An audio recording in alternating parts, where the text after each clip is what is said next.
नहीं की, और क्योंकि कोविड-19 की वजह से भी आप लोगों ने यकीनन बहुत सारी क्लासेस आपकी मिस हुई होंगी। तो अब आप लोग जो है वो क्या कर सकते हैं, क्योंकि बोर्ड के पेपर्स देना आसान नहीं होता, पूरे सवालात के आंसर्स आपको लिखने होते हैं। So it is very important to develop this skill. बिस्मिल्लाहिर्रहमानिर्रहीम, अस्सलामु अलैकुम, this is doctor Irtaza Rahman.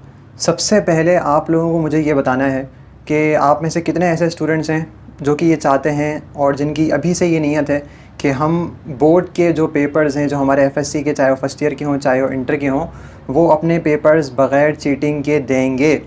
ये आप में से कितने लोगों के इंटेंशंस हैं, ज़रा अभी इसी वक्त बताएं, क्योंकि 5-10 साल बाद जब आप लोग बताते हैं ना कि किसी को भी अपने पेपर्स के बारे में किसी को एडवाइस देंगे, आप टिप्स देंगे, तो यकीन करें आपका सर फ़ख्र से बुलंद होगा ये कहते हुए कि मैंने बग़ैर चीटिंग के पेपर दिए थे। तो इसीलिए अभी भी आप बहुत सारे लोगों के लिए सोर्स ऑफ इंस्पिरेशन बन सकते हैं। तो इसलिए मुझे कमेंट सेक्शन में आप बताएं, और मुझे नहीं बताएंगे बल्कि तमाम लोगों को बताएंगे कि मैं जो है वो मेरी अभी से नीयत है कि बग़ैर चीटिंग के पेपर मैं दूँगा। ये मैं आपको एडवाइस इसलिए कर रहा हूँ क्योंकि ये मैंने भी किया था, लेकिन मैंने ये शुरू से नीयत की हुई थी कि मुझे फ़र्स्ट ईयर और इंटर के पेपर बग़ैर चीटिंग के देने हैं। और ये बड़ी इंपॉर्टेंट बात है, इसको आप जो है वो ऐसे ही ना समझें, ये बड़ी इंपॉर्टेंट बात है। क्योंकि मेरे दिल में एक तो ख़्याल ये था कि डेफ़िनेटली मैं अपने आप को धोखा नहीं दे सकता किसी भी मौके के ऊपर भी, चाहे वो छोटा सा हो चाहे वो बड़ा हो। और मुझे पता था कि चीटिंग करने का नुकसान हमेशा इंसान को कहीं ना कहीं ज़रूर होता है। सेंस ऑफ गिल्ट जो इंसान के अंदर पैदा हो जाता है कि यार मैं इस चीज़ के काबिल नहीं हूँ, उसके बावजूद भी ये चीज़ मुझे हासिल हो रही है। तो मैं नहीं चाहता था कि ये डॉक्टर बनने के बाद मुझे ये फीलिंग हो कि मैंने पेपर बगैर चीटिंग के दिए थे, क्योंकि फर्स्ट ईयर इंटर के पेपर्स का बड़ा इंपॉर्टेंट रोल होता है आपके एमडी गेट में। तो मैं चाहता था कि हर लिहाज से मैं अपने आप को सेटिस्फाइड समझूं और मुतमईन समझूं कि मैं किसी भी लेवल के ऊपर जाऊं तो मुझे ये सेंस ऑफ गिल्ट ना हो कि मैंने अपने आप को धोखा दिया या मैंने दूसरों को धोखा दिया और मैं इस चीज़ का हकदार नहीं था, उसके बावजूद भी मुझे ये चीज़ हासिल हो गई। तो इसीलिए मैंने अपने फर्स्ट ईयर इंटर के पेपर्स में चीटिंग नहीं की, और डेफिनेटली इसका नुकसान आपको बहुत जगहों के ऊपर होता है। देखिए, अब आ जाते हैं इस स्ट्रेटजी के ऊपर कि आपको क्या स्ट्रेटजी अपनानी है to take good marks in your exam. सबसे पहली बात यह है कि मैं अपनी आपको मिसाल दूं कि मैंने जो तैयारी करना शुरू की थी बोर्ड के पेपर्स की, वो मैंने एटलीस्ट आई थिंक के 1.5 मंथ पहले बाकायदा से तैयारी करना शुरू कर दी थी। लेकिन मेरा मानना यह है कि बोर्ड के पेपर्स में वो बच्चा अच्छा परफॉर्म करता है कि जिसने अपने कॉलेज में भी तमाम सब्जेक्ट्स को अच्छे से पढ़ा हुआ हो। अब मेरी एक क्या आम तौर पे स्ट्रेटजी होती थी वो मैं आपको बताऊंगा, लेकिन ये जो है वो मैं शुरू से इस बात को फॉलो किया करता था कि मेरी कोई भी सब्जेक्ट की कोई भी क्लास मिस ना हो। क्योंकि मैंने अपने फुल फर्स्ट ईयर इंटर में मैं अपने अल्हम्दुलिल्लाह I was CR in my first year and second year as well. तो मैं CR था, तो CR को तो आपको पता है कि वैसे ही रेगुलर कॉलेज में जो है वो जाना होता है, तो इसलिए मैं रेगुलर जाता था, और वैसे CR ना भी होता तब भी मैं बिल्कुल जाता। लेकिन मैं CR था तो मुझे जाना पड़ता था, और मेरा ये जो है वो गोल होता था कि मुझे तमाम क्लासेस लेनी है। मैंने कोई उर्दू की क्लास मिस नहीं की, मैंने कोई इस्लामियत की क्लास मिस नहीं की, पाकिस्तान स्टडीज़ और कोई भी क्लासेस जो है वो मैंने मिस नहीं की, इवन माइनर सब्जेक्ट्स की भी, जो कि आगे कोई जिनका ताल्लुक़ नहीं होता। कि अगेन मुझे इंटरेस्ट भी था, ठीक है, मैंने इंग्लिश की क्लास ही मिस नहीं की, मुझे हर सब्जेक्ट में इंटरेस्ट था, हर सब्जेक्ट के बारे में जानकर मुझे मज़ा आता था, तो मैंने कोई भी क्लास अल्हम्दुलिल्लाह मिस नहीं की थी। तो इसलिए आम तौर पे बोर्ड में अच्छे नंबर्स वही लेते हैं जिन्होंने क्लासेस मिस नहीं की होती। उसकी रीज़न ये है कि उन्हें हर चैप्टर की हाव नाव हो जाती है कि किस चैप्टर में किस तरह के सवालात हैं, क्या चैप्टर का कंटेंट है, तो उनकी जो बोर्ड की तैयारी होती है वो बड़ी आसान हो जाती है। इसलिए मैं आपको कह रहा हूँ कि वो बच्चे अगर जैसे मैंने अपनी बात कर रहा हूँ कि मैंने 1.5 मंथ पहले स्टार्ट किया था, तो मेरे लिए तो बड़ा आसान हो गया था, क्योंकि सारे चैप्टर्स के बारे में मुझे पता था। आमतौर पर बच्चों को पता नहीं होता, बच्चों को सिर्फ फिज़िक्स, केमिस्ट्री और अपनी जो सब्जेक्ट्स हैं, जो इंपॉर्टेंट साइंस के सब्जेक्ट हैं, सिर्फ उन्हीं के बारे में पता होता है जिनके क्वेश्चन इंट्री टेस्ट में आने हैं। लेकिन चूँकि मैंने तमाम क्लासेस अटेंड की थी तो मुझे तमाम बातों का पता था। मैं उस क्लासेस के दौरान इंपॉर्टेंट क्वेश्चंस भी पूछा करता था कि भाई सर क्या आ सकता है, क्या नहीं आ सकता, तो बड़े अच्छे तरीके से जो है वो गाइडेंस मिल गई थी। तो अगर आप लोगों ने जो है वो ये आपसे नहीं हो सका, आपने क्लासेस अटेंड नहीं की, और क्योंकि कोविड-19 की वजह से भी आप लोगों ने यकीनन बहुत सारी क्लासेस आपकी मिस हुई होंगी, तो अब आप लोग जो है वो क्या कर सकते हैं। देखें, आपको ये एबिलिटी अपने अंदर डेवलप करनी है। जो एक टॉपिक फॉर एग्जांपल बहुत बड़ा है, और अगर ये आपके अंदर एबिलिटी होनी चाहिए कि एक दफ़ा अगर आपने टॉपिक को देख लिया तो उसको आप अपने अल्फाज में डिफ़ाइन कर सकते हैं। ये एबिलिटी अपने अंदर क्रिएट करना बहुत ज़रूरी है to take good marks in your board exams.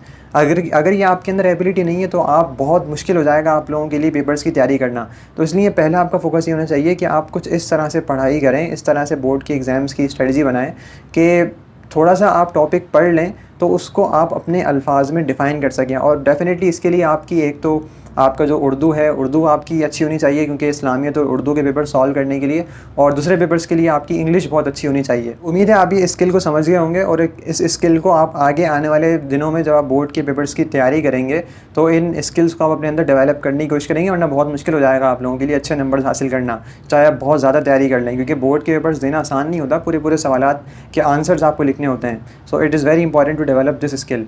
Second important point ये है कि आपको अपने बोर्ड के पेपर्स में राइटिंग अच्छी करने से ज़्यादा आपको इस बात पे तवज्जो देनी है कि आप राइटिंग साफ़ लिखें, क्योंकि उसके सामने अगर आपने पूरा अच्छे तरीके से आंसर लिख दिया और इवन कि अच्छी राइटिंग में लिखा, लेकिन अगर एग्ज़ामिनर को जो है वो अगर समझ में नहीं आ रहा, जो कि चेकर है पेपर चेक कर रहा है, अगर उसको सही से समझ नहीं आ रहा पहली स्पॉट के ऊपर, ऑन द स्पॉट जब उसने पेपर खोल के देखा है, तो एट दैट टाइम 1 सेकंड में, जो शुरू के चंद सेकंड्स जो होते हैं, तो उस शुरू के चंद सेकंड का वो जो नंबर देगा उसका बड़ा उस पर इम्पैक्ट होता है। तो जो उसको नंबर देने, तो शुरू के चंद सेकंड्स बड़े इंपॉर्टेंट होते हैं कि वो क्या आपको नंबर देगा। तो आपका ये इंप्रेशन जाना चाहिए जब 1, 2, 3 सेकंड्स में जब आपका वो पेपर उठाए तो उसको लगे कि हाँ भाई ये मुझे इसको अच्छे नंबर देने चाहिए। और इसका बड़ा एक अच्छा तरीका ये है कि भले आपकी राइटिंग ज़रूरी नहीं, सबकी राइटिंग अच्छी नहीं होती, मेरी भी इतनी अच्छी नहीं है, लेकिन आप इस तरह लिखें कि उसको समझ में आए कि लिखा हुआ क्या है।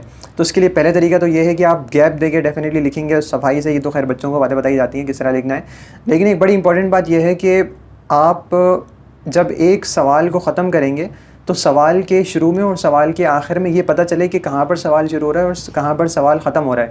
आमतौर पर डिफरेंट तरीके इसके लिए इस्तेमाल किए जाते हैं। मैं आपको कोई फूल बनाने के लिए नहीं कह रहा, कोई डिज़ाइन बनाने के लिए नहीं कह रहा, लेकिन एटलीस्ट एक लाइन आप ज़रूर बनाएं, 1 या 2 लाइन। आपके पास एटलीस्ट 2 मार्कर्स होने चाहिए, ब्लू एंड ब्लैक, ज़्यादा कलरफुल मार्कर्स होने की ज़रूरत नहीं है। ये 2 मार्कर्स हैं तो आपका काम चल जाएगा। एक काम तो आप ये करना है आपको कि आपको लाइंस ड्रॉ करनी है स्केल से, ताकि जो सवाल कहाँ से शुरू हो रहा है वो आपकी एक रिदम बन जाए। ठीक है ना, जो लाइन बाय लाइन आपकी रिदम होती है, आप समझ गए होंगे मैं क्या कहना चाह रहा हूँ। तो रिदम के साथ लिखेंगे तो ऑटोमेटिकली सफाई आ जाएगी, इधर उधर वर्ड्स जो है वो नहीं होंगे। सेकंड ये है कि सवाल जहाँ पर ख़त्म हो रहा है तो आप अंडरलाइन करके और इस तरह क्रॉस के निशान बना के, ताकि वो पता लग जाए एग्जामिनर को कि यहाँ पे सवाल एंड हो रहा है। पर एक बड़ी इंपॉर्टेंट बात ये होती है जो हमें बताई गई थी एग्ज़ाम के बोर्ड के लिए हमारे टीचर्स ने, कि जहाँ पर सवाल जवाब ख़त्म हो जाए तो उसके बाद आप नया क्वेश्चन लिखना जो है वो शुरू ना कर दें, यानी कि नए क्वेश्चन का आंसर आप लिखना वहाँ से शुरू ना कर दें, वरना अगेन एग्जामिनर के ऊपर जो है वो अच्छा इंप्रेशन नहीं जाएगा। और first impression is the last impression. अगर उसका अच्छा इंप्रेशन नहीं गया तो आपने लिखा होगा सब कुछ लेकिन आपको नंबर नहीं मिलेंगे। तो ये आई होप कि मैं अपनी बात समझा पा रहा हूँ कि आपको क्या करना है कि आप जो है वो एटलीस्ट जहाँ पर आपका जो आंसर ख़त्म हो रहा है, चाहे वो आंसर आपका पेज की शुरू की 2-3 लाइनों में ख़त्म क्यों ना हो जाए, आपको उस जगह से अपना नेक्स्ट आंसर शुरू नहीं करना, बल्कि नेक्स्ट पेज से अपना नेक्स्ट आंसर शुरू करना है। एक बड़ा अहम सवाल पैदा होता है स्टूडेंट्स के दिमाग में कि अगर सर हमारा कोई सवाल गलत हो जाता है, यानी कि आंसर या तो हमारा गलत हो जाता है या फिर हम आंसर लिख रहे होते हैं, फिर एकदम जहन में आता है कि नहीं दूसरा आंसर जो है वो हम अच्छे तरीके से लिख सकते हैं, वो हमें अच्छा याद है। तो इस सूरत हाल में क्या करें, हम 3-4 लाइन लिख चुके हैं और फिर पता लगा हमें कि आंसर गलत है, या फिर हम दूसरा आंसर किसी और क्वेश्चन का आंसर लिखना चाह रहे हैं। तो इस सूरत में क्या हो सकता है? देखिए, एक गलती तो आपको ये नहीं करनी कि आपको उसको कैंसिल नहीं करना, यानी कि आपको स्ट्रेट लाइन जो है वो उसके ऊपर नहीं फेरनी अपने उसी पेन से जिस पेन से आपने वो आंसर लिखा है। ठीक है, अगर आप लाइन फेरना चाह रहे हैं तो जितनी सफाई से आप लाइन फेर सकते हैं कि एग्ज़ामिनर को लगे नहीं कि आपका पेपर जो है वो थोड़ा सा रफ़ है और उसको लगे कि हाँ भाई ये जो उसने कैंसिल किया ये भी इसने सफाई से किया है। तो जितना आप खूबसूरत तरीके से सफाई के साथ जितना आप उसको अच्छे तरीके से कैंसिल कर सकते हैं कि एग्ज़ामिनर को पता भी लग जाए कि सवाल कैंसिल हुआ हुआ है और वहाँ पर गंदगी भी ना हो, रफनेस भी वहाँ पे क्रिएट ना हो, तो उसका सबसे अच्छा तरीका है वाइटो का इस्तेमाल करना। आपके पास एक वाइटो होना चाहिए, और वाइटो अगर आप ब्लू पेन से लिख रहे हैं तो रिमूवर आमतौर पर इस्तेमाल करते हैं बच्चे, लेकिन ये आप तरीका ना अपनाएं कि रिमूवर से उसको करके और दैन फिर उसके ऊपर लिखना शुरू कर दिया रिमूवर की इंक से। ये आप गलती ना करें, बड़ा बुरा लगता है इस तरह, और इस तरह अच्छा इंप्रेशन नहीं जाता आमतौर पे एग्जामिनर के पास। तो इसलिए आप एक वाइटो लें और वाइटो से जो शुरू की लाइंस हैं तो शुरू में उसमें सिर्फ आप क्रॉस बना दें और आखिरी में लाइंस के आखिरी में आप क्रॉस बना दें, तो ख़ुद एग्जामिनर समझ जाएगा कि ये सवाल कैंसिल है और मुझे किसी और सवाल को कंसीडर करना है, बजाय इसकी कि आप पूरी लाइन वाइटो से जो है वो ड्रॉ कर रहे हैं। तो ये मेरे ख्याल से बड़ा अच्छा तरीका है। अगर आपको कोई और अच्छा तरीका लगता है तो आप वो भी इस्तेमाल कर सकते हैं, लेकिन ख़राब नहीं होने देना, उसको गंदा नहीं होने देना, रफनेस नहीं क्रिएट होने देनी है। आपको अपना पेपर खूबसूरत ही रखना है। अच्छा, फिर last but not the least जिस तरह आप एंट्री टेस्ट के लिए पास्ट पेपर्स पढ़ते हैं, उसी तरह बोर्ड के पेपर्स के लिए भी पास्ट पेपर्स पढ़ना बहुत ज़रूरी होता है। तो इसीलिए आप पास्ट पेपर्स अपने साथ ज़रूर रख लें और इससे आपकी बहुत हेल्प होगी। आप पोजीशन भी ले सकते हैं इवन इससे, अगर आपने तमाम जो मैंने आपको तरीके बताए उसको आपने फॉलो किया और कोई करप्शन का सिस्टम जो है वो ना हुआ आपके बोर्ड के पेपर्स में, तो आप इवन पोजीशन भी जो है वो ले सकते हैं। तो इसीलिए आप पास्ट पेपर ज़रूर सॉल्व करें, उसके बाद पेपर देने जाएं। पास्ट पेपर सॉल्व किए बगैर प्लीज़ आप कोई भी पेपर जो है वो अटैम्प्ट करने ना जाएं, आपको बड़ी परेशानी होगी, जो पढ़ा हुआ होगा वो नहीं आएगा। ये अब प्रिपरेशन करनी कहाँ से, देखिए आमतौर पे बच्चे बुक्स उठा के प्रिपरेशन करना शुरू कर देते हैं, लेकिन मैं आपको सजेस्ट करूँगा कि आप अपने जो भी आपका एरिया है वहाँ पर जो फेमस टीचर हैं उनके नोट्स आमतौर पे अवेलेबल होते हैं, तो वो आप शॉप्स पे जाके या टीचर से कंसल्ट करके आप नोट्स ले लें, उर्दू के, इस्लामियत के या जो भी नोट्स हैं, तो उनसे पढ़ना बड़ा आसान हो जाता है। एक तो सिर्फ उसमें नोट्स में जो है वो इंपॉर्टेंट क्वेश्चंस दिए हुए होते हैं जो पास्ट पेपर्स में आए हुए होते हैं या जो आगे आ सकते हैं, और बड़े सिंपल लैंग्वेज में जो है वो नोट्स में आमतौर पर लिखा हुआ होता है। तो मैंने भी नोट्स लिए थे, इसमें कोई शर्माने वाली बात नहीं है, नोट्स आप ले सकते हैं, लेकिन उन नोट्स को साथ लेके नहीं जाना आपको, ठीक है ना। एग्ज़ाम में वो आप नियत कर चुके हैं माशाल्लाह, कमेंट में भी इंशाल्लाह आप लिख देंगे अगर आपकी नियत है तो लेकिन नोट से प्रिपरेशन करेंगे तो आपकी बड़ी हेल्प होगी। और सिर्फ इंपॉर्टेंट क्वेश्चन जो पास्ट पेपर्स में आ चुके हैं सिर्फ उन्हीं की तैयारी कर सकते हैं आप। 1 महीने में या 1.5 महीने में आप डेफिनेटली पूरी उर्दू इस्लामियत तो कवर नहीं कर सकते ना, तो इसलिए आप सिर्फ वही इंपॉर्टेंट क्वेश्चंस जो है वो अपने लिए कर सकते हैं, फिर आगे जो होगा वो देखा जाएगा। लेकिन एटलीस्ट आपकी इतनी तैयारी होनी चाहिए कि आपने पास्ट पेपर सारे सॉल्व किए हुए हों। मुझे आपको ये टिप्स पसंद आई होंगी, अगर और कोई सवाल हो तो आप कमेंट सेक्शन के अंदर पूछ सकते हैं। इंशाल्लाह नेक्स्ट वीडियो में ज़रूर हाजिर होंगे। वीडियो को लाइक ज़रूर किया करें, चैनल सब्सक्राइब किया करें सपोर्ट करने के लिए, और अगर पसंद आए वीडियो किसी दूसरे का फ़ायदा हो जाए तो शेयर भी किया करें। अगली वीडियो में इंशाल्लाह फिर हाजिर होंगे। अपना बहुत ख्याल रखिएगा। अस्सलामु अलैकुम, अल्लाह हाफ़िज़।